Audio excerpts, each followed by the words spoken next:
Gente, estamos fazendo 4 anos de plantação de igreja. Estamos felizes, estamos muito... Gente, quem é que tava naquela noite lá de 19 de maio? Quem é que tava lá? Thalita. O Matheus não tá. O Matheus, por que tu não foi mesmo, Matheus? Conta aí pra nós. Obrigado, Bruno. Eu ia aí. Muito bom. Não precisa mais falar mais nada. A gente já entendeu. Eu ia aí. Eu iria. Cara, que é bom te corrigir, né? Tu viu? O Iachaka. Conta aí.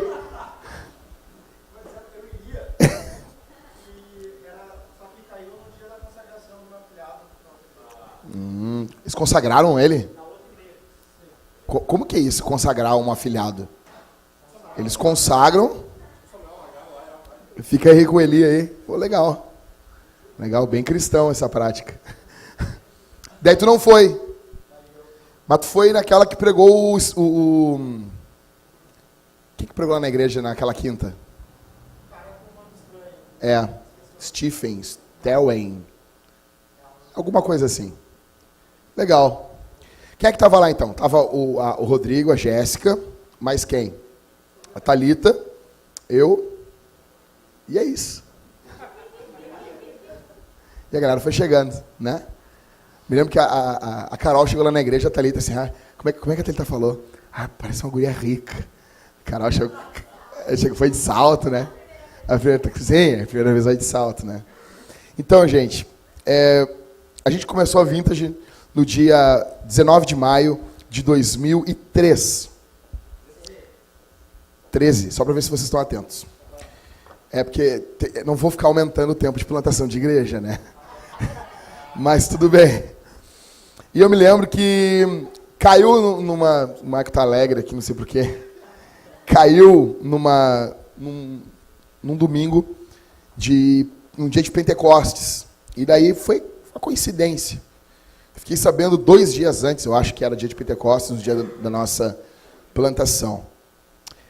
E eu me lembro que nós tínhamos muitos sonhos para a nossa plantação. E a gente tem um grande perigo da gente estar vivendo hoje e a gente ir se distanciando dos projetos, das ideias originais que nos levaram a plantar uma igreja. Isso pode acontecer quando a igreja passa a ter um fim nela mesma. Bonito teu fone aí, cara. Ficou. As ordens? Camisa também do Harrison. Bonita essa camisa também.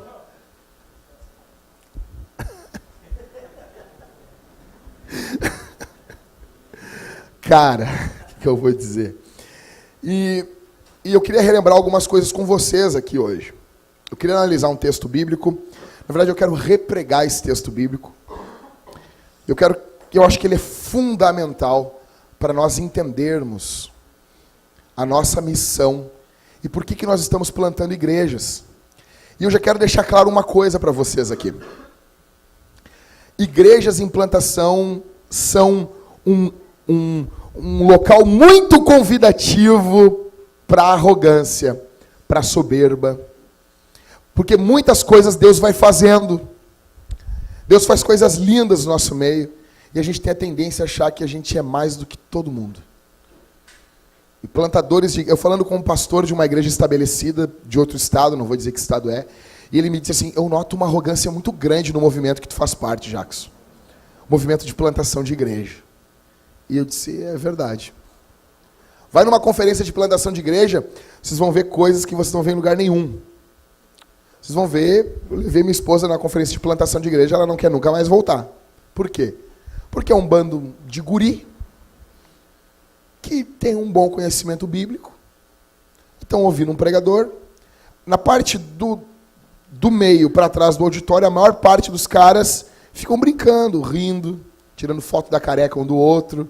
O Ricardo ia ser feliz, ia ser muito fotografado lá.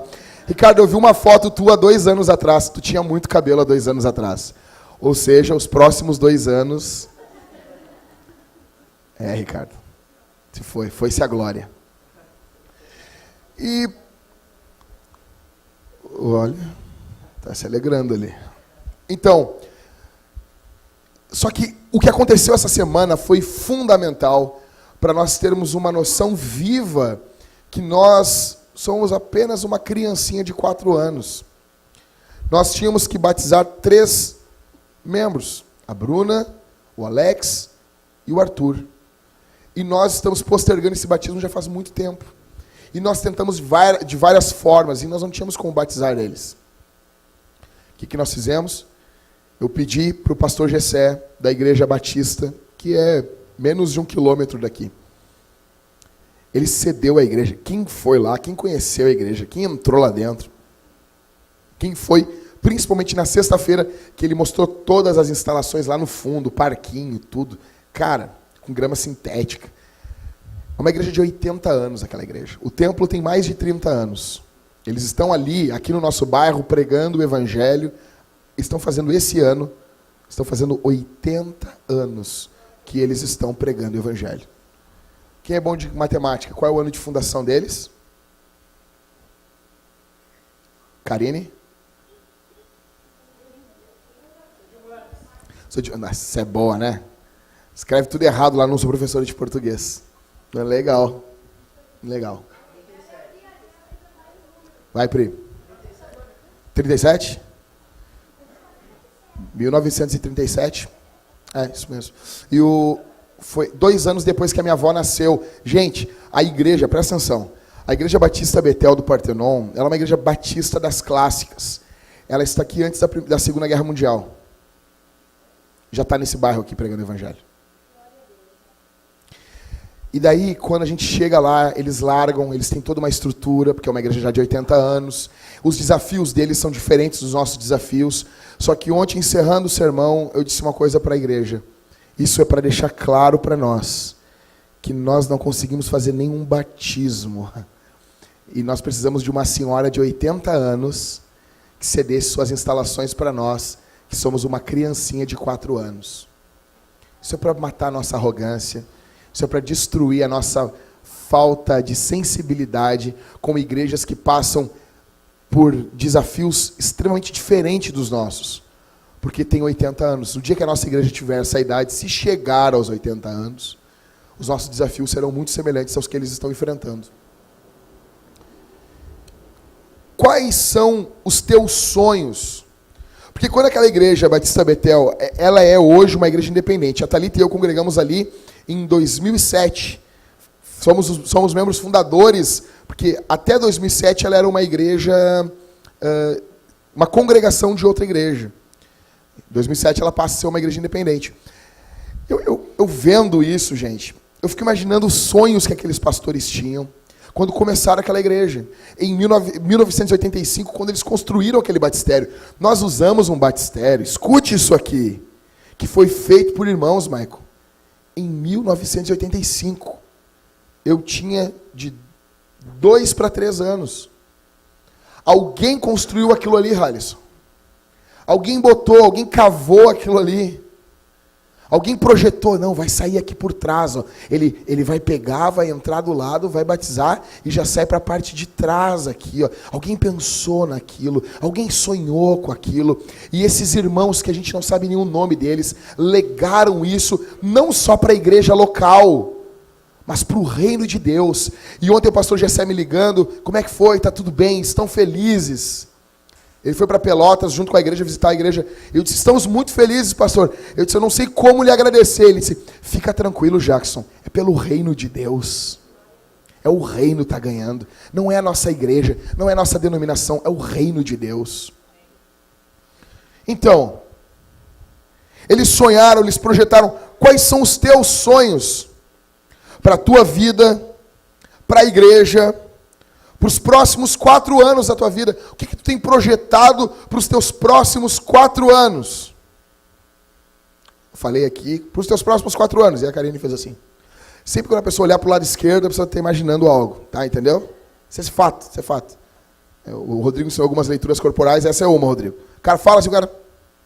Entendeu? O lado esquerdo para o alto é mortal.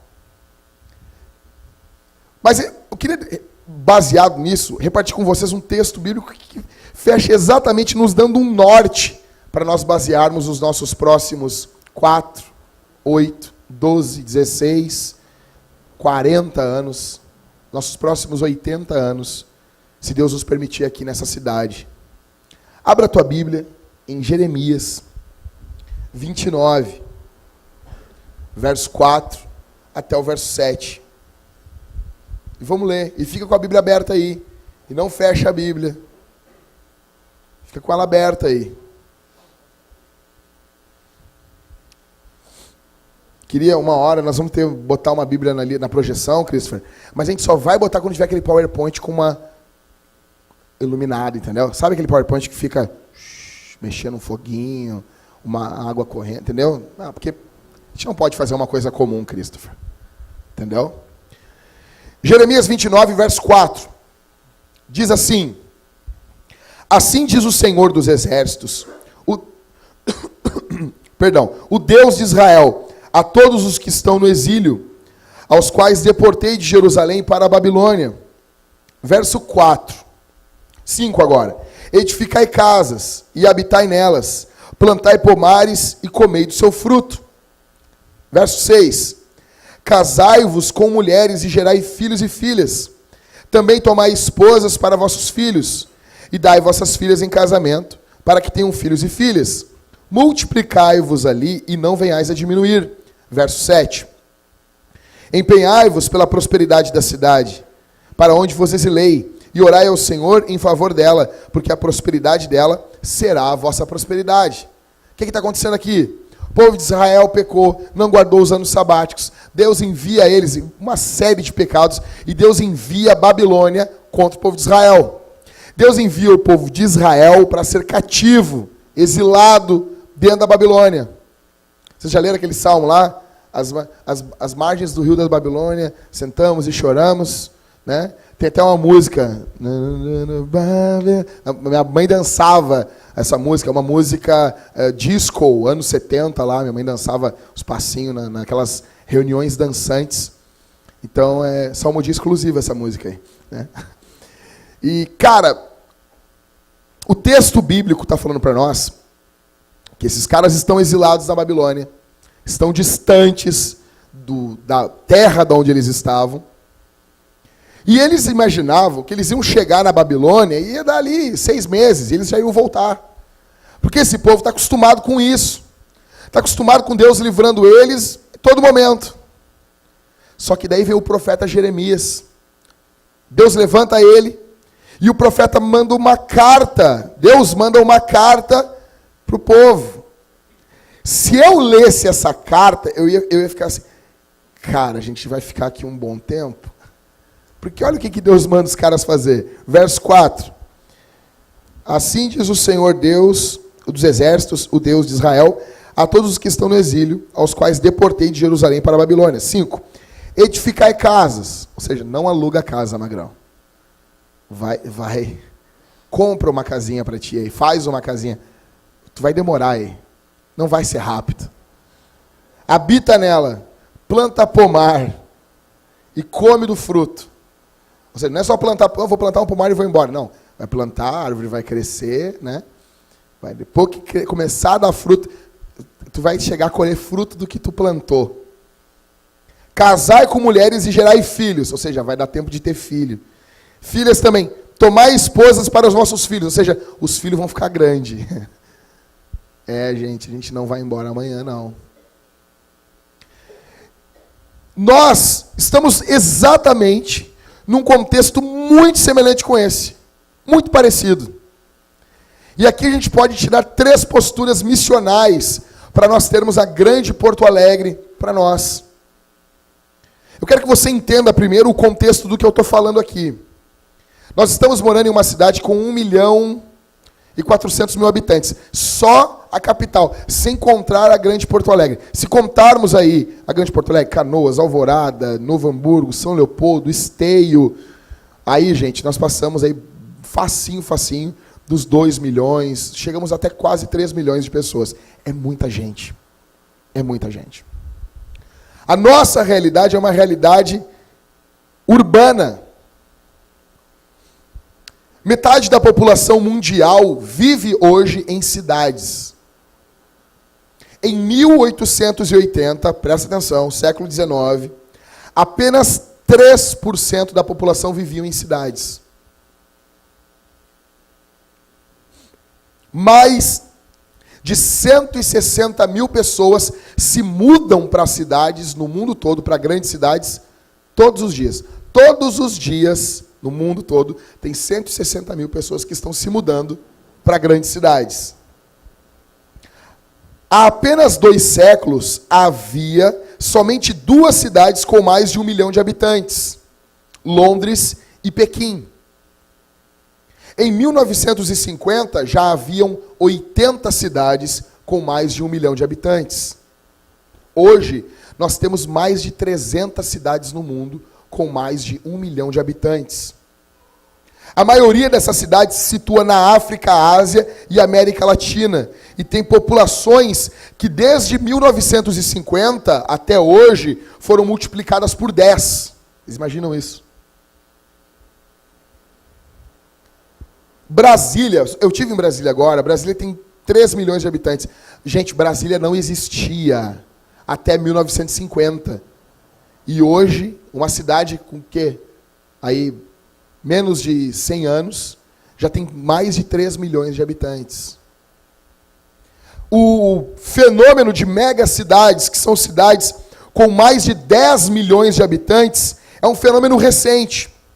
A primeira cidade a alcançar mais de 10 milhões de habitantes foi Nova York, em 1940. Então, em 1940, tinha uma cidade no mundo, Nova York, com mais de 10 milhões de habitantes. Em 1990, haviam 12 megacidades no mundo, com mais de 10 milhões de habitantes. Hoje, existem mais de 30. São Paulo tem mais de 11 milhões de habitantes. Em 1880, a população média das 100 maiores cidades do mundo era de menos de 200 mil, menor que Santa Maria. Mas hoje, a população média das 100 maiores cidades do mundo passa os 5 milhões de habitantes.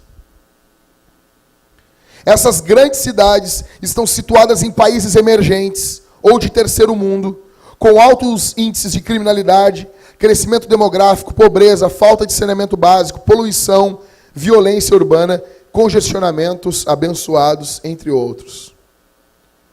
Diante de tudo isso, qual é o nosso desafio? O que Deus quer de nós?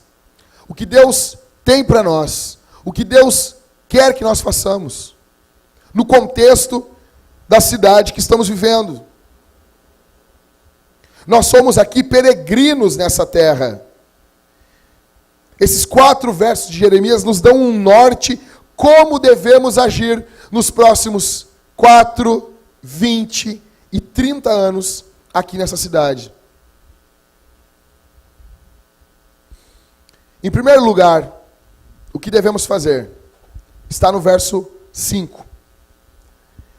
Em primeiro lugar, finque raízes profundas na cidade. Verso 5.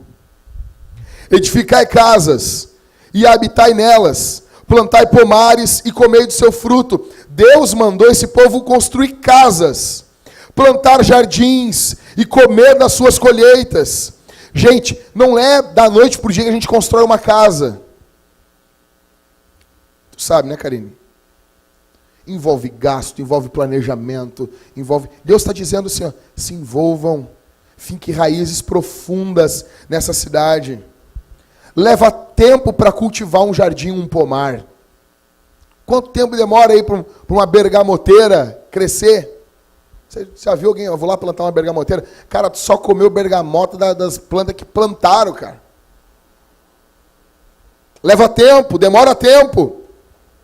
Deus está querendo que o seu povo se envolva profundamente na estrutura daquela cidade pecaminosa. Babilônia é pecaminosa. Deus quer que esse povo aqui se envolva no dia a dia dessa cidade. Qual é o teu envolvimento aqui na cidade? Qual é o teu envolvimento com a cultura? Gente, se tem uma coisa que me irrita, é gente egoísta. E às vezes a gente é muito egoísta. Qual é o teu envolvimento na cidade? Você só reclama, gente.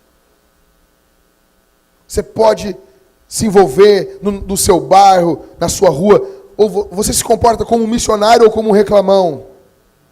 Você vai de casa para o serviço, de serviço para casa, reclamando, e as pessoas sabem, lá vai um reclamão. Construir casas mostra que nós teremos, quem mora do lado da tua casa é o quê? Se Deus está mandando o povo construir casas, é porque teremos vizinhos. Você tem que entender, assim como os teus filhos foi Deus que te deu, os teus vizinhos foi Deus que te deu também. Deus nos dá os nossos vizinhos. Até os mais complicados que ouvem funk proibidão em alto volume, que dá vontade de abater com um tiro às vezes. E gritar, morra Satanás. Morre diabo. Deus deu esses vizinhos para você. Eu tinha uma vizinha, uma família, né, amor? E era uma loucura o que eles faziam. E às vezes a Thalita, ela estava assim, enlouquecida. E eu dizia para ela assim, Deus nos deu esse vizinho. Eu soltava o diabo dentro de casa. Deus nos deu esses vizinhos. E eu me lembro que aconteceu 2 casos. Da vizinha da direita, uma senhora de idade, ela estava passando mal, ela bateu na nossa porta e disse, eu estou passando mal, final de tarde, eu preciso ir no médico. E, gente, eu adoro levar gente no médico. Adoro. Porque daí tu liga o botão do Todo-Poderoso e tu pode fazer o que tu quiser. O botão do Todo-Poderoso é o pisca-alerta. Entendeu? As pessoas que ligam o pisca-alerta, elas acham que elas fazem o que quiser, cara. Não, eu tô com o pisca-alerta ligado. Cara, mas tu tá andando a 80 por hora de ré na 116 na contramão. Não, mas eu tô com o pisca-alerta ligado. Ah, não. Tá tranquilo, faz aí, fica de boa aí. Valeu, pode fazer. Cara, mas tu tá andando por cima da calçada, mas eu liguei o pisca-alerta. Cara, tu tá atropelando as velhas, mas eu liguei o pisca-alerta. E eu me lembro que fui levar aquela senhora no hospital e foi uma loucura. Uma outra também, a mulher quase perdeu os dedos, vizinha do lado esquerdo, quase perdeu os dedos, a prima dela estava lá, e a mulher caída no chão, chovendo. Cara, chuva. Finalzinho de tarde também. Aí bateu ali, quando nós olhamos a mulher no chão, gritando no meio da chuva, pegamos, forrei o negócio, botei ela e levei para o hospital. Tinha uma poça d'água enorme, passei por cima da calçada para a glória de Deus. Gente, e eu fiquei tão feliz, porque quando dá o caos ali, a primeira pessoa que eles chamam é ela em casa. Eu quero perguntar para vocês assim, os teus vizinhos te chamam? Os teus vizinhos querem ter contato contigo? Quantas vezes você convidou o seu vizinho para fazer alguma coisa na sua casa? Gente, o que eu estou dizendo aqui é foco no Evangelho. Se é para construir casa, vai ter vizinho. Você partilha a sua vida junto com eles. Você se envolve com a vida dos seus vizinhos, com as pessoas do seu bairro. Quando algum problema acontece, eles procuram você. Muitas igrejas gastam fortunas e fortunas para fazer missões, porque amam o africano, porque amam o muçulmano, mas não conseguem amar quem está do lado. Não conseguem amar quem está do lado, que a gente conhece pelo nome e fala a mesma língua. Sabe por quê? É muito fácil amar o próximo desde que o próximo não esteja próximo. É muito fácil para nós nos envolvermos com missões transculturais, enquanto a nossa rua, o nosso bairro, as nossas cidades estão sendo destruídas. Plantar um jardim fala de produção, contribuir para os bens culturais de uma cidade, nos envolvermos com o solo que faz a cidade ser cidade. Por exemplo, você pensa em abrir um negócio? Eu sei que os impostos vão comer a tua carne, eu sei disso. Mas você pensa em fazer negócios para a glória de Deus? Então eu tenho um livro do Wayne Grudem, compre ele. Negócios para a glória de Deus. Você pensa, mas imagina, se nós tivéssemos cristãos empregadores, como os empregados seriam bem tratados. Se nós tivéssemos cristãos com empresas, com negócios, como nós teríamos bons serviços necessários para uma cidade ser uma boa cidade. Cristãos trabalhando em universidades, influenciando os transformadores e influenciadores do futuro. Algo que a esquerda faz com força.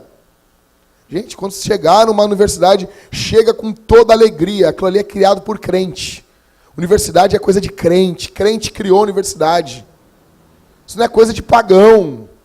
Pagão não estudava nada porque tinha medo de mexer em uma divindade. Porque eles acreditavam que Deus estava nas coisas. Então eles não estudavam. A ciência, ela flui do cristianismo, porque o cristianismo diz, não, o Senhor, Ele é um legislador, Ele criou leis. Então, antes de estudar, os cientistas cristãos já diziam, nós vamos encontrar leis, nós vamos encontrar uma ordem na criação e vamos poder estudá-la. Porque quem fez a criação é um criador com ordem, ordenado, e Ele ordenou as coisas. Você se envolve com isso. Talvez eu esteja falando com isso e você, que droga, eu estou passando um baita de um problema na minha família e o cara vem falar para eu me envolver com a minha cidade. O teu maior problema é esse. Porque nós somos egoístas. Nós estamos preocupados com o nosso umbigo. Em primeiro lugar, finque raízes da cidade. Cristãos trabalhando na mídia, nós precisamos de crentes na mídia. Falando com um cara, dono de uma centro de recuperação de drogados. Eu conversei com ele e ele veio, e aí, varão? Tô firmão, varão. E eu, legal, e aí, varão? Né? Falou varão, eu respondo varão, né? E aí, cara, não, varão, eu era narrador de futebol, larguei tudo pelo evangelho. Que droga. Imagina um narrador de evangelho crente, do evangelho crente, cara. E a gente reclama, não, mas estão tomados pelo diabo. Também. Imagina o narrador narrando lá o contato que ele não teria com outras pessoas. Ele era um missionário dentro daquela rádio e ele saiu de lá de dentro. Nós precisamos de cristãos trabalhando na mídia. Presta atenção aqui. Henry Van define produção e influência cultural dessa forma, escute. A cultura, então, é todo empenho e labor empregados sobre o cosmo para revelar seus tesouros e suas riquezas e trazê-los ao serviço do homem para o enriquecimento da existência humana com vistas à glória de Deus. Nós precisamos nos envolver em todas as áreas da nossa sociedade. Nós precisamos que o Harrison seja um bom mecânico cristão. Nós precisamos que o Ricardo trabalhe em uma farmácia e ele seja um homem que trabalhe naquela farmácia com princípios cristãos. Que ele seja um missionário lá dentro. Precisamos de professores em universidades, pesquisadores, médicos em hospitais locais, músicos em bandas locais. Eu fico louco. O cara chega e diz assim, pastor, eu queria saber se eu posso tocar no mundo. Eu disse, cara, em Marte eu não te aconselho a ir. Na Lua não é muito legal. vai ficar meio ruim de cantar. Mas o grande problema, nós enfrentamos isso aqui, nós já tivemos músicos profissionais congregando aqui na igreja. O problema é que o cara fala, não, cara, tu tem que tocar, tem que te envolver com a cultura, não sei o quê. Aí o cara chega tocando sertanejo universitário. Eu não tenho condição, cara. Eu falava com o cara, eu dizia, não, cara, deixa eu explicar uma coisa. O que tu está vendendo é uma arte ruim. É a mesma coisa que um padeiro está aqui congregando com a igreja. Digamos assim, o Maico agora é padeiro. E o Maico começa a vender pão embolorado. O que a gente vai fazer pro Maico? Diz, Maico? E o Maico, não. Estou trabalhando. Maico, esse pão que tu está fazendo, ele não glorifica a Deus. Porque ele é um pão ruim, Maico. Tu está usando uma farinha ruim, ela está estragando antes do tempo. Tu está vendendo pão vencido, Maico. Isso não glorifica o nome do Senhor. A gente vai pedir para o Maico deixar de ser padeiro? Ele só tem que fazer um pão bom agora. O Maico é taxista. Aí o Maico vai andar que nem louco pelas ruas lá de Novo Hamburgo. O Maico não faz isso. Ele anda que nem um gentleman. O Maicon contou que as pessoas chegam para ele assim, eu preciso ir muito rápido lá, mas tem que ser muito rápido. Como é que tu fala? Eu estou com pressa. Daí o Maicon diz, tu veio no homem certo. Bota o cinto e te segura. As pessoas já dizem assim, não, nem estou com tanta pressa, não. Né, mas... Ou seja, aí eu disse para esse músico, cara, não estou falando para tu deixar de ser músico. Eu estou falando para tu deixar de parar de... Tu está produzindo um pão ruim. Nós precisamos de bandas com cristãos tocando essas bandas, mas que não se vendam para tocar porcaria. Isso não dá. Não dá para tocar Anitta, não dá. Não dá para tocar sertanejo universitário, não dá. Porque é ruim. Ah, mas é pelo dinheiro, então tu é uma prostituta. Mas nós precisamos. Imagina uma banda tocando no meio secular, uma boa banda. Imagina que fantástico isso. Ah, mas aí ele tem que ele se perde. Não, já está perdido. Uma fé que pode ser perdida deve ser perdida. Imagine políticos cristãos. Daqui a pouco aqui o PJ se candidata a prefeito de Porto Alegre. Eu votava nele, Michael. Votava. Mas não pastor político. Vocês entendem? Não o pastor ser político. Mas nós precisamos de políticos cristãos que trabalhem não só em prol da igreja, mas em prol da sociedade. Se nós fizermos isso, se nós nos envolvermos com a cultura, se nós nos envolvermos dia após dia com os nossos vizinhos, nós deixaremos de ser a igreja que vive reclamando daquilo que está errado e passaremos a ditar o ritmo da cidade. Não adianta ficar falando mal do carnaval se tu não organiza nada e não faz nada para mudar esse curso. Não faz um evento cultural. Cara, nós tivemos aqui, foi que ano? Quando era lá, 2013, encontro de bandas. E quando nós plantamos a Vintage, eu cheguei pro Rodrigo e disse, Rodrigo, eu tenho um plano, Rodrigo. Eu tenho um plano. Eu digo, qual é o plano? Nós vamos fazer encontros de bandas na igreja. Mas não são bandas cristãs, Rodrigo. Nós vamos chamar bandas não crentes. Não vai ser culto. Eles vão estar tocando, vão tirar ali a cruz, tirar os negócios ali e deixa os caras tocar. Nós vamos trazer o cara pro nosso meio, cara. Nós vamos fazer uma janta, fazer um negócio e vamos estar vivendo junto com eles. E o Rodrigo na hora, outro louco, vamos fazer isso. Aí nós fizemos ali na Vintage, lá, encontros de bandas. E uma banda, Galaxy Machine, os caras gravaram, eles tocando na nossa igreja, e está no YouTube. E vem o que vem de chato me encher meu saco. Pastor, o senhor está apostatando da fé. Eu, sério, Magrão, por quê? Essa banda mundana tocando no culto. Não é culto. Não é culto. Vocês tocaram? Claro. Teve banda de crente, teve banda de satanista, teve banda de umbandista, teve banda de ateu, teve tudo, cara. Por quê? Porque eu quero viver com essa gente. Eu quero falar com eles. Eu tenho que ouvir a arte deles para eles ouvir a minha arte.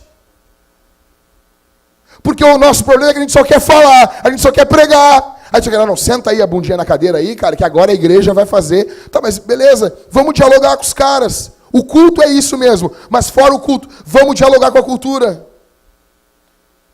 E o som foi tão alto, o local, as casas estavam quase 1 quilômetro de distância, mas o som foi tão alto que os vizinhos ouviram a gente e vieram chamar a gente naquela noite. Mas eu me lembro disso, que alegria! Então nós precisamos nos envolver com a cultura. Nós precisamos, imagina só, nós fazendo um evento, os caras, eu tenho um sonho assim, fazer um evento por mês de música, só de música. Só de música. Gratuito, trazer músicos, uma banda de jazz, uma banda de blues, e tocar. E tocar.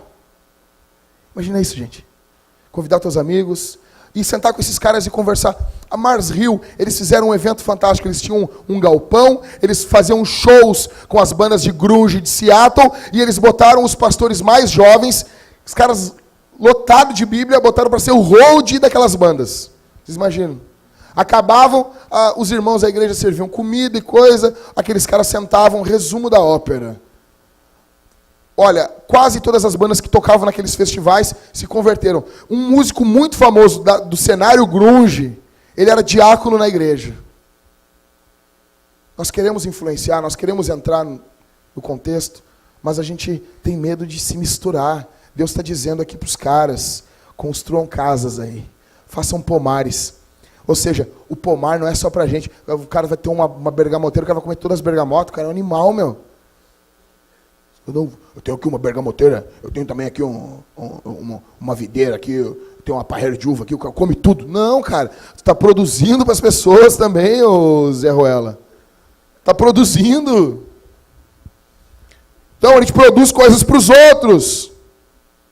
Mas eu estou tão triste, cara, caga para essa tristeza hoje um pouco, pensa um pouco na cidade, um pouco. Ah, mas eu queria tanto ouvir uma palavra. Depois eu falo para ti uma palavra, depois. Ah, que droga mesmo. Jared. Então, em primeiro lugar, o que a gente tem que fazer se a gente quer influenciar uma cidade? Fincar raízes profundas na cidade. Fincar raízes profundas. Em segundo lugar, verso 6, Deus... Para que nós venhamos ter uma postura missional na cidade, nós precisamos nos multiplicar na cidade. Verso 6. Casai-vos com mulheres. Que bom, né? E gerai filhos e filhas. Vamos dizer que Deus é opressor. Também tomai esposas para os vossos filhos, e dai vossas filhas em casamento, para que tenham filhos e filhas. O final aqui do verso é fundamental. Multiplicai-vos ali, e não venhais a diminuir. Gênesis 1, 28, a Bíblia diz: então Deus os abençoou. Olha aqui. Quando a Bíblia tem que dizer para nós, Helison, o que é bênção? Você e eu somos tão tapados que nós não sabemos o que é bênção. Está entendendo? O cara está lá, e o cara, me lembro como se fosse hoje um amigo meu me contando, que ele estava caminhando na rua assim, né? Um mangolãozão assim, e quando veio, parou um carrão. E ele disse assim: Jackson, tinha um demônio de uma mulher linda dentro daquele carro, Jackson. E ela olhou para mim e disse assim, bem, buzinou assim: gatinho, quer entrar aí? Disse que ele parou, ele olhou para ela, ele olhou para ele, olhou para os lados assim. Aí ele, não. Ele olhou para a mulher assim: desculpa, diabo, mas eu sei que isso só pode vir do inferno, eu sei que eu sou feio. Eu não, esse carro bonito, essa mulher bonita, ô Satanás, tu já foi mais cuidadoso, tá muito escancarado isso, moça, desculpa, tchau, isso não é para mim, isso só pode vir do inferno. Muitos olhariam isso como uma bênção, né? Ó, que bênção, Deus está enviando aí, ó. E glória, né? A questão é que nós nem sabemos o que é bênção e o que não é, mas a Bíblia nos mostra o que é bênção. Gênesis 1, 28, então Deus os abençoou e lhes disse: frutificai e multiplicai-vos, enchei a terra. Ter filhos, se multiplicar, é uma bênção de Deus. Multiplique-se na cidade, o texto está dizendo no verso 6. Multiplicai-vos ali e não venhais diminuir. Isso aqui é chamado teologicamente de mandato cultural. Olha aqui o que John Stott diz, dobra a tua atenção aqui, gente. Deus não criou o planeta Terra para ser produtivo por si mesmo. Os seres humanos tinham que subjulgá-lo e desenvolvê-lo. Deus não fez um jardim cujas flores se abririam e os frutos amadureceriam por conta própria. Ele designou um jardineiro para cultivar a terra. Chamamos isso de mandato cultural. Que Deus deu à raça humana. Natureza é o que Deus nos dá. Cultura é o que fazemos com ela. Natureza é o que Deus nos dá. Cultura é o que fazemos com ela. Tanto que a palavra cultura vem da palavra cultivar. Sem um agricultor humano, todo jardim ou campo se degenera rapidamente, transformando-se num deserto. Você está lá na internet e vai ver na página lá, fatos desconhecidos. Aí vai estar lá. Raça humana matou nesse último ano, 50 mil baleias no Ártico. Aí vai ter um comentário no topo. Esses humanos terríveis. Um ET falando, né? O planeta Terra seria muito melhor sem esses humanos. Comendo massa com sardinha.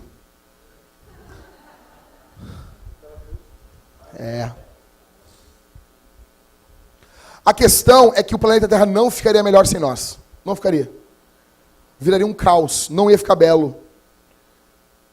Gente, Deus quis que a coisa fosse assim. Deus quis que fosse assim. Deus dá a matéria-prima e o homem molda. Não é que Deus não está fazendo através do homem. Deus está fazendo aquele jardim, mas Deus faz através de Adão. Deus fornece o solo, Deus fornece a semente, Deus fornece o sol, Deus fornece a chuva, o ar, mas nós temos que plantar, que arar e que colher. Deus nos fornece as árvores frutíferas, mas nós precisamos podá-las e colher e apanhar seus frutos. Lutero disse no seu sermão sobre Gênesis: pois por seu intermédio Deus trabalhará todas as coisas. Ele vai ordenhar as vacas e desempenhar as tarefas mais humildes por meio de você. E todas as tarefas, da maior até a menor, serão agradáveis a Deus. Só que isso aqui não se restringe só ao trabalho, gente. Fica claro que Deus quer que nós venhamos nos multiplicar. Deus mandou Adão e Eva se multiplicarem. Porém, isso não quer dizer que todo o mundo, todas as pessoas do mundo, terão a obrigação de terem muitos filhos. Mas isso quer dizer que, no geral, Deus quer que as pessoas tenham muitos filhos. E haverão casos específicos que não. Doença. O casal, quando não tem condições de ter filhos, quando um deles é estéril, quando há alguma invalidez. Mas, no geral, o propósito de Deus são muitos filhos. Deus instrui esse povo para isso. Deus fala para que Jeremias transmita ao povo, no meio de uma cidade hostil, no meio de uma cidade totalmente complicada. Tem muitos filhos aí. Não, eu não quero ter muito filho aqui, eu quero ficar só com o Jared. Só com o Jared. Só com ele. Por quê? Porque a cidade é muito perigosa. Essa cidade aqui é um caos onde eles estão. E Deus está mandando eles se multiplicarem ali. Um amigo meu, Charles Green, ele fez um cálculo. Ele disse o seguinte: se um casal tiver 4 filhos, esses 4 filhos tiverem 4 filhos, e isso acontecer em 5 gerações, nós teremos 1.024 pessoas. 4 filhos, os 4 filhos terem 4, em 5 gerações, nós temos 1.024 pessoas. Aqui na igreja nós teríamos, em 5 gerações, mais de 30 mil pessoas em uma igreja. Dá para fazer alguma coisa nessa cidade, né?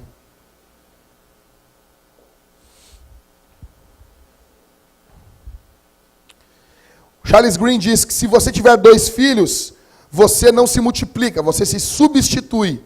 2 geram 2. Se você tiver 3, você adiciona. E se você tiver a partir de 4, você começa a multiplicar. Olha aqui para mim. Em 1900, um instituto americano estudou os 1.400 descendentes de Jonathan e Sarah Edwards.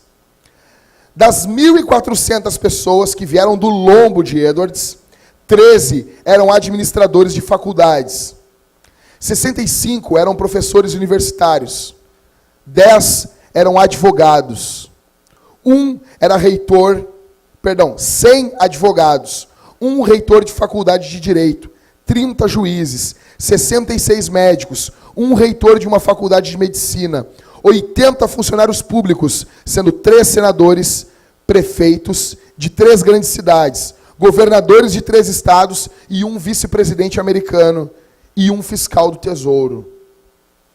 Esses descendentes do Edwards, eles escreveram 135 livros. Eles editavam 18 jornais diários. E muitos estavam no ministério. Havia mais de 100 missionários e outros que entregavam os conselhos missionários. Sarah e Jonathan Edwards tiveram juntos 11 filhos.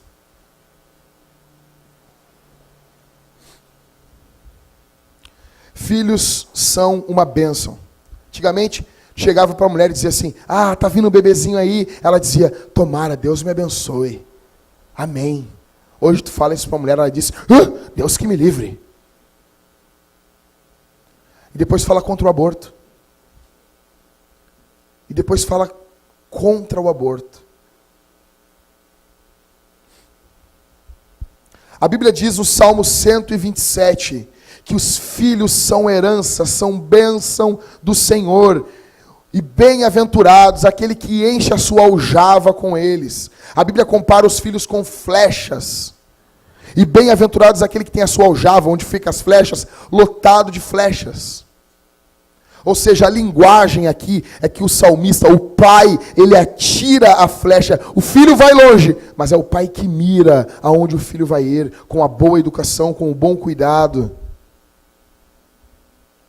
Os muçulmanos estão crescendo assustadoramente no nosso mundo. Gente, olha aqui para mim. Os casados. Você consegue imaginar agora Jesus chegando aqui, entrando de boas ali, sentando na cadeira, e a gente falando com Jesus assim, e assim, Jesus, eu queria saber a sua vontade. Eu devo ter filhos agora? Aí Jesus dizendo assim, não, espera mais um pouco, não, investe mais em ti. Não, agora não é a hora, agora não. Você consegue imaginar Jesus falando isso? Não, filho, Deus me livre.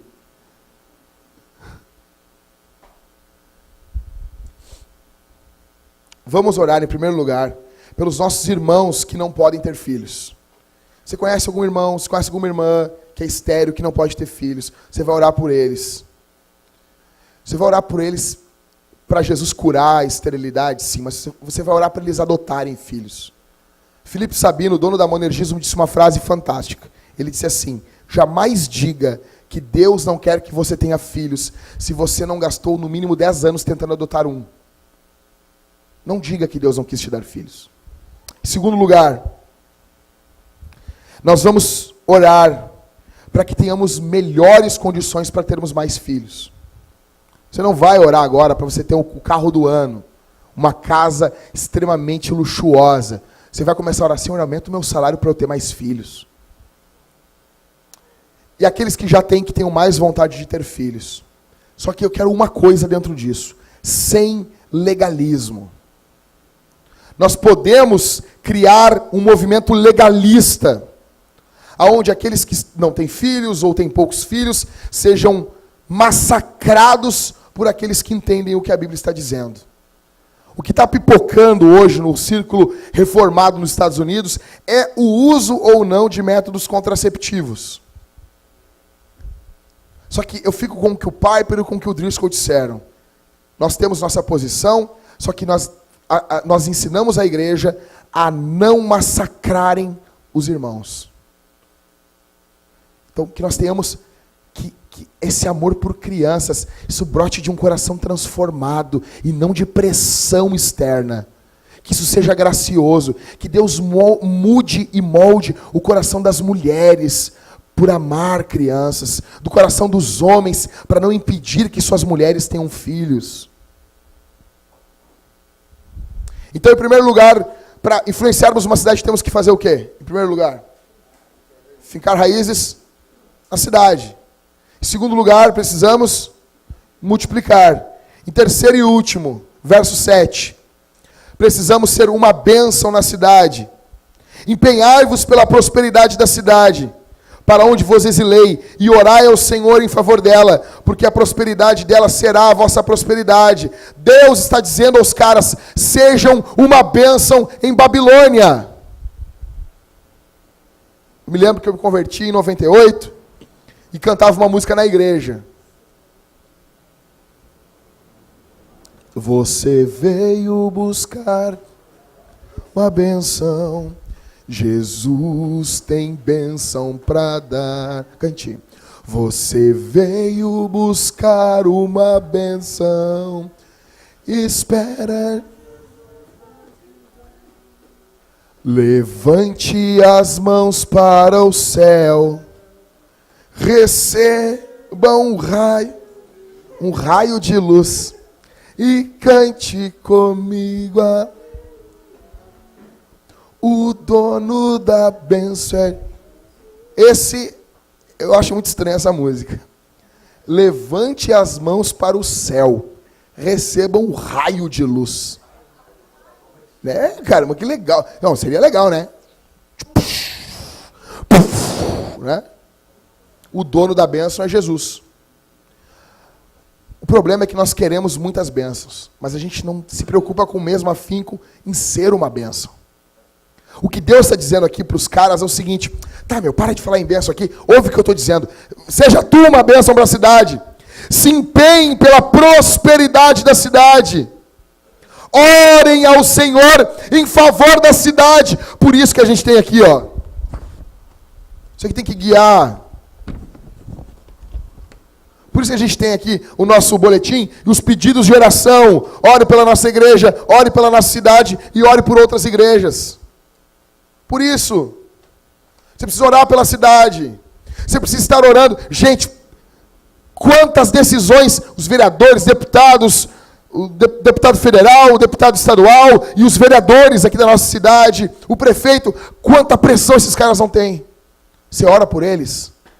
Se a Bíblia manda lá, Paulo manda a Timóteo, fala assim que os homens orem por todas as autoridades, orem por todos os governantes, a gente ora por eles. Mas não, você está muito mais feliz se eu estivesse falando para você hoje sobre 3 consolações de Deus no momento da luta do crente. Aí você está mais feliz, né? O Espírito Santo nos consola na hora da luta, Ele intercede por nós, Deus está intercedendo por você, é mais gostoso, né? Mas não, cara, eu preciso falar sobre a cidade. Para um pouco de pensar na bênção de Deus sobre a tua casa. Eu quero uma bênção de Deus sobre a minha casa, eu quero uma bênção. Para um pouco! Você é uma bênção para a nossa cidade. 1 Pedro, capítulo 2, verso 11 e 12. Amados, exorto-vos como a peregrinos e estrangeiros. Pedro está dizendo que a igreja é estrangeira, é peregrina.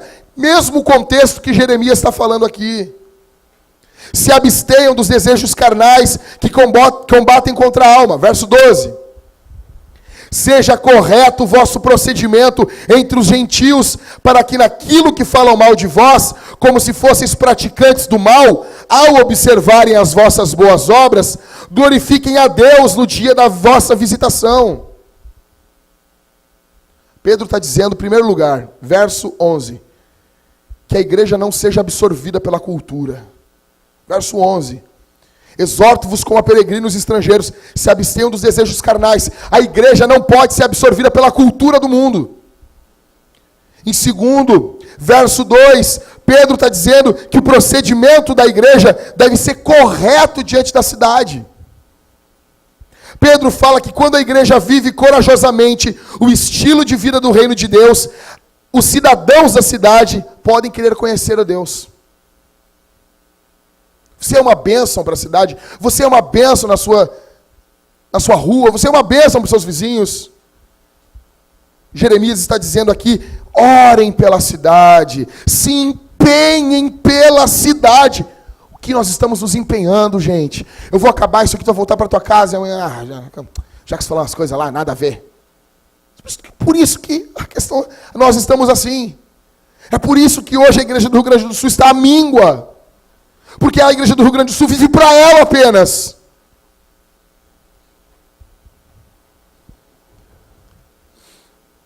Após anos, Daniel e os seus amigos tiveram os seus nomes mudados na Babilônia. Só que mudaram o nome de Daniel para o nome de uma divindade, Belsazar. Só que isso não mudou a essência de Daniel. O mundo ali tentou mudar quem Daniel era. Só que isso não mudou Daniel.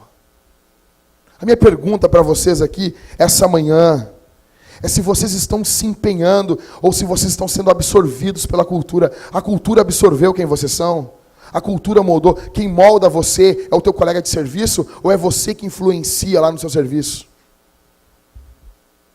Gente, nosso grande problema é que nós temos uma cultura muito enraizada na filosofia grega. E nós achamos que a carne, que o corpo é mau. Porque a gente lê os textos da Bíblia, quando fala sobre carne, a gente lê com o platonismo de fundo. Presta atenção aqui. A filosofia grega, ela não valoriza o corpo, não valoriza a matéria. Por isso que Paulo, quando está pregando em Atenas, Paulo fala da ressurreição do corpo. Para o grego, a morte é uma libertação. Para nós, não. Não é, pastor? Não. Já notaram que a gente fala muito assim, né? Não, agora que ele está bem, ele está com o Senhor, aquela coisa toda. Aí, acabou agora, acabou. Não, não acabou não, cara. A gente está esperando a ressurreição do corpo. Não é, Maico? Já notaram como a nossa visão é uma visão grega das coisas, não é uma visão hebraica, judaica e cristã? Nós temos essa coisa, não, a carne é ruim, a carne é má. Não. Quando Paulo fala carne, ele está falando sobre a pecaminosidade, não sobre o corpo físico. O corpo físico é algo tão bom, primeiro, que Deus fez ele. Segundo, Deus vai ressuscitar ele. Esse corpo aí vai ser ressuscitado. O que isso tem a ver com o que eu estou falando aqui? O mundo material, ele não é impuro diante de Deus. Ele não é impuro, tanto não é impuro que o mundo que nós conhecemos, ele não vai ser destruído e feito um novo do zero. Ele vai ser regenerado. Esse mundo que nós estamos, ele vai ser purificado. É como uma espécie de regeneração que acontece em nós, vai acontecer na terra. Mas é essa terra. Quando a Bíblia fala novos céus e nova terra, não é novo a partir do zero, é novo a partir do que já existe. É reformado. Isso mostra que nós podemos nos empenhar pela nossa cidade. Que amar a nossa cidade não é crime, não é pecado. Você deve amar a nossa grande Porto Alegre. Você tem que conhecer, você tem que se envolver no Estado. Deus não vai jogar tudo fora. Você acha aqui, gente? Eu estava falando com um amigo meu. Você acha que vai ter novos acordes no céu? Não vai, gente. Para com essa cachaça. O dó vai ser dó na eternidade. O ré vai ser ré. Mi, sol, si. Vai ser isso aí, essa escala. 7 notas. 12 notas cromáticas. É isso. É o que vai ter. Não, mas... Cara, o que não vai ter é pecado e consequências do pecado. Notas musicais são pecado? Não. Então... Não. Agora nós vamos fazer um ré de igreja. Faz um ré de igreja aí. Esse é um ré mundano. Sonha comigo. Sonha comigo aqui essa manhã. E se a nossa cidade fosse cheia de igrejas bíblicas? E se em cada bairro da grande Porto Alegre, imagina isso aqui comigo. Daqui a 20 anos, em cada bairro da grande Porto Alegre, nós termos uma igreja bíblica ali. E se os pastores dessas igrejas realmente colocarem o evangelho e a igreja acima do seu conforto e do seu ego e de suas preferências. E se nós gastássemos menos energia para fazer as pessoas se sentirem confortáveis e felizes, mas lutássemos em fazer o evangelho ser entendido. O que aconteceria se os crentes não olhassem os presbíteros como babás, mas olhassem os presbíteros como homens que os equipam para que eles desenvolvam um ministério? Porque o ministério Deus deu para você. E o papel do presbítero é equipar você para que você desempenhe um ministério, que o ministério não acontece só no domingo. Esse é o nosso grande problema. O ministério do Rally só acontece numa oficina. Lá é o ministério dele.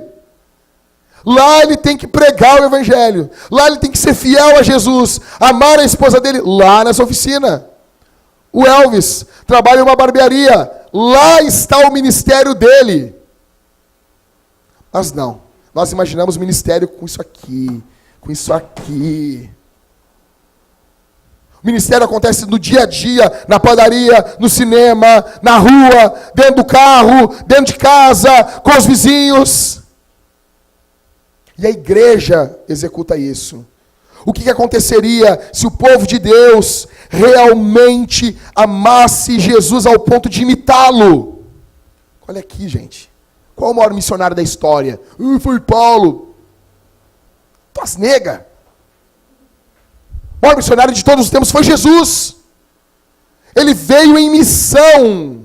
E ele se encarnou. A questão encarnacional, ela não é só cristológica, ela é missiológica. Está falando de missão aqui, encarnar e viver a vida do outro. Ter uma simpatia com a dor do outro. Ah, Jesus, a gente para só nesse pedaço, né, Marco? Assim, Jesus pensou em mim, Jesus sofreu a minha dor. Tá, para quê?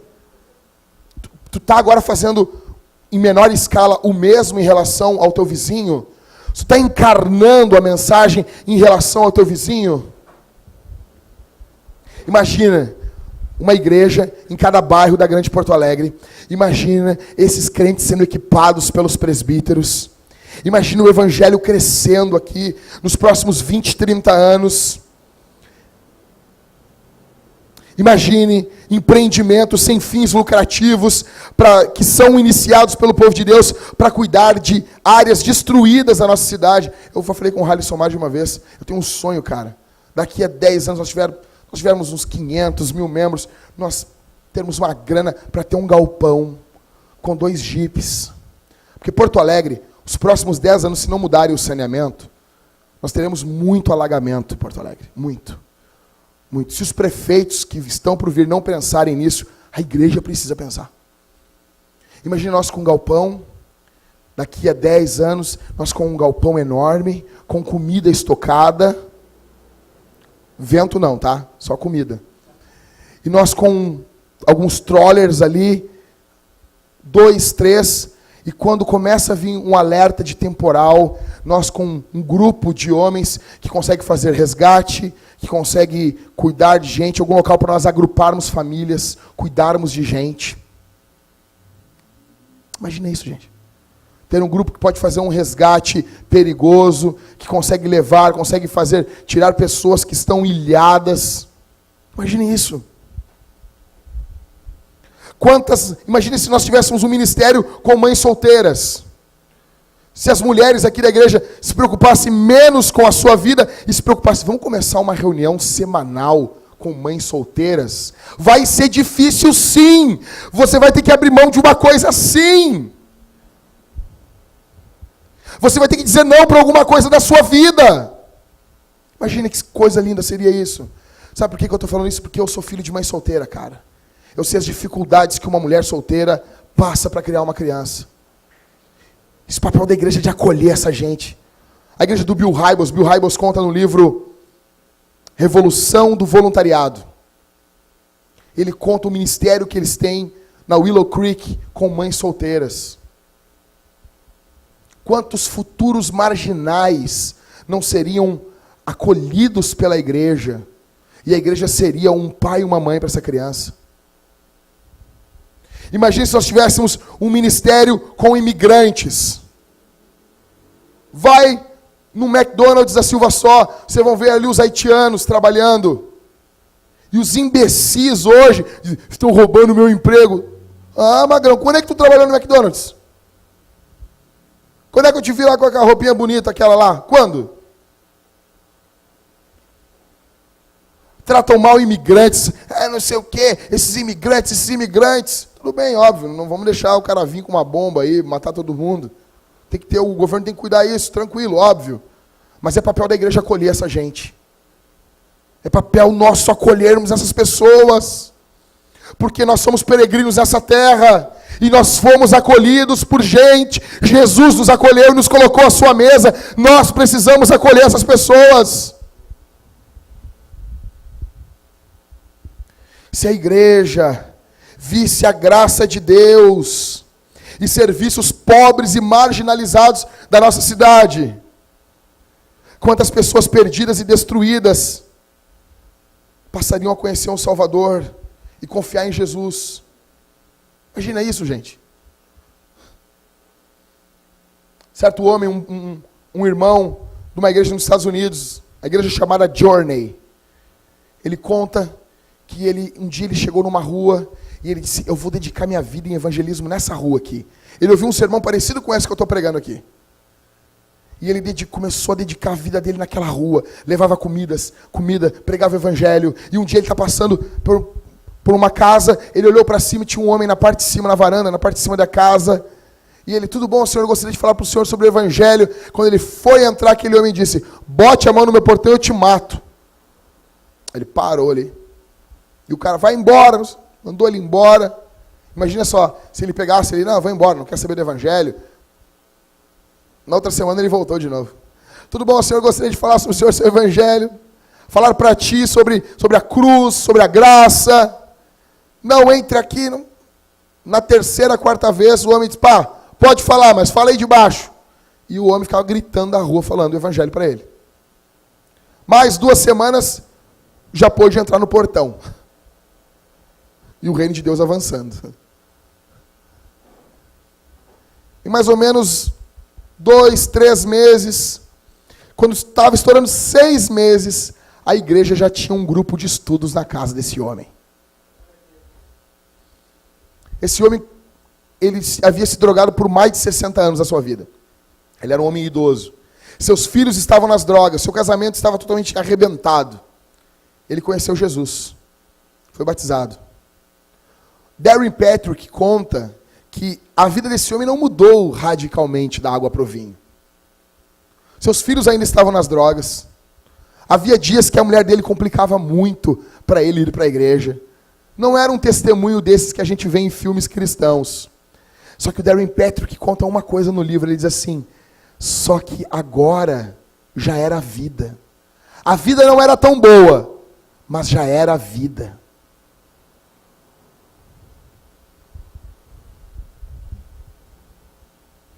A plantação e a missão numa cidade é algo para uma vida toda. Não é algo para aventura, que começa hoje e amanhã a gente desiste. É um caminho sem volta. Quanto mais eu estudo, mais eu vejo que a nossa igreja, nós somos uma equipe de corredores, que devemos dar o nosso máximo para alcançar o bastão para o próximo corredor, em uma posição privilegiada. Nós não somos nós somos uma igreja, um povo que ama e que serve a Jesus. E nós precisamos morrer pela nossa grande Porto Alegre. Nós precisamos fincar a nossa bandeira no quintal dessa cidade e dizer, eu não vou sair daqui, e eu vou pregar o evangelho aqui, e eu doarei a minha vida aqui. O problema é que nós temos hoje pastores com grandes talentos. Mas o que eles querem? Eles querem sempre uma igreja maior, um salário maior. Então eles trabalham em uma igreja, ficam 2 anos naquela igreja, fazem uma programação, preparam folders, trazem pregadores, e eles usam aquela igreja para mostrar o trabalho deles. O que vai acontecer? É normal. Gente, escuta. É que nem time de futebol. Igreja grande, ela pega e elas ligam para os pastores e elas contratam pastores. Sei que mundo você vive. Sabia o que... Talvez a pessoa, vocês estão assim, não sabia que era assim. Nego, é capitalismo selvagem, meu mano. O cara está fazendo um bom trabalho, eles ligam, se oferece, cara, um salário de 6 mil, carro pago, tudo direitinho, casa pastoral, morando a 3 quilômetros de distância da igreja para ninguém encher teu saco. Tá tudo aqui, cara, tá barbada. Os caras, o que eles fazem? Eles olham aquela igreja pequena, eles vão embora. Por isso que a missão não avança. Porque estão atrás de dinheiro. É óbvio que o salário é importante, mas não pode ser a primeira coisa que nos mantenha num lugar. Gente, eu quero dizer uma coisa para vocês. Eu estou fincando a minha bandeira no quintal de Porto Alegre e eu só saio daqui para o cemitério, gente. Essa grande cidade, quando eu falo todo, nós precisamos nos doar pela grande Porto Alegre. Nós precisamos olhar para Esteio. Esteio está sendo tomada por seitas. Eu vi esses dias no Face, agora essa semana, mais uma igreja ultra neopentecostal abrindo em Esteio, para levar o povo à escravidão, mentindo sobre um falso evangelho. Nós precisamos de boas igrejas na grande Porto Alegre, gente.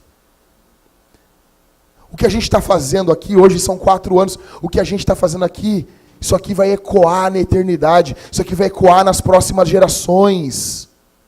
Em nome de Jesus. Viver para você, viver para encher a sua barriga, viver somente para você é pecado. Você precisa olhar para a nossa cidade. A boa notícia é que Jesus morreu na cruz, não por ele, mas por nós. Jesus morreu pelos nossos pecados, por esse pecado nojento de egoísmo. Nós somos egoístas. Jesus morreu na cruz em nosso lugar. E a justiça de Jesus, a justiça pura, de alguém que se importava com os seus amigos. Se você está em Cristo, essa justiça, ela vem, ela é dada a você. E esse seu egoísmo é depositado sobre Jesus na cruz. Só que você não pode ter mais a mesma vida. Você precisa se compadecer da nossa cidade. O teu estilo de vida precisa mudar, meu irmão, em nome de Jesus. Conversando com a Mariana e com o Ever aqui, estão trazendo visitantes, eu disse para eles uma coisa: vocês não podem somente trazer a pessoa na igreja, ela tem que ir dentro da casa de vocês, ela tem que comer a comida de vocês, ela tem que sair e rir com vocês. Vocês precisam andar com ímpios. Você ande com crentes, nós precisamos ter comunhão com a igreja, mas nós precisamos andar com ímpios. Nós precisamos amar essa gente. Já falei demais. Vamos ficar de pé, gente.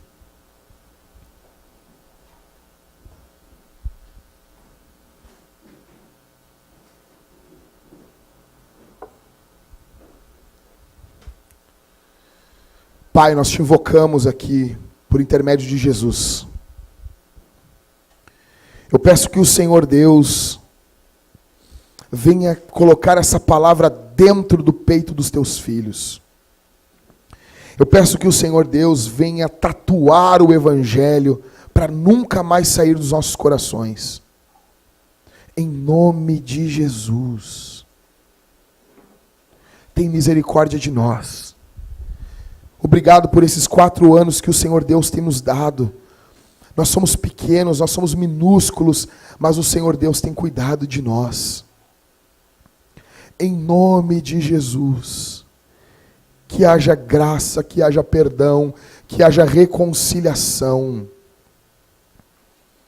Nos perdoa, nos limpa. Em nome de Jesus, Senhor. Tem misericórdia do teu povo. Que aqui a igreja que aqui está, Senhor, seja impactada pelo Evangelho, seja transformada pelo Evangelho, Senhor, e que possamos mudar o curso das nossas cidades, Que o Rio Grande do Sul seja impactado pelo Evangelho, Senhor. Em nome de Jesus.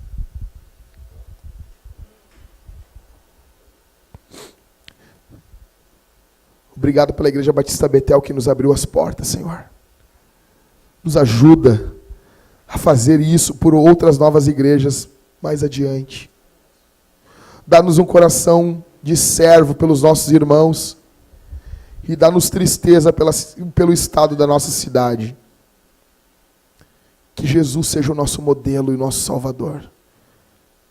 Eu oro e te agradeço, Pai, no poder do Espírito Santo. Amém.